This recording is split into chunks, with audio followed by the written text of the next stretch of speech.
ترامب يعين مبعوثا للعراق من أصول عراقية يعمل بتجارة الحشيش ويسعى لإقناع العراق بالتطبيع مع إسرائيل.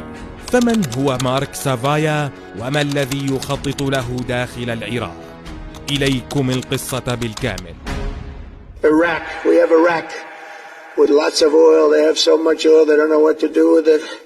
That's a big problem when you have so much you have no idea what to do with it. كلمات تحمل نوايا تثير الشكوك، وربما بدأت الآن ترجمتها على أرض الواقع بعد كشف تقرير لشبكة فوكس نيوز أن تعيين مارك ذو الأصول العراقية يأتي ضمن خطة ترامب لتوسيع اتفاقية أبراهام ولوضع العراق على مسار التطبيع مع إسرائيل. القرار جاء بينما كانت بغداد تنتظر سفيرا جديدا يعيد التوازن للعلاقة مع واشنطن، لا مبعوثا غامضا يثير الشكوك.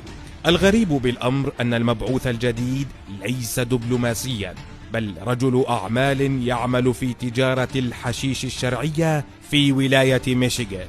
اختاره ترامب لأنه يتحدث العربية باللهجة العراقية ويتمتع بعلاقات مع الجالية العراقية في أمريكا، وكونه كان أكبر داعم له في فترة الانتخابات داخل الولاية.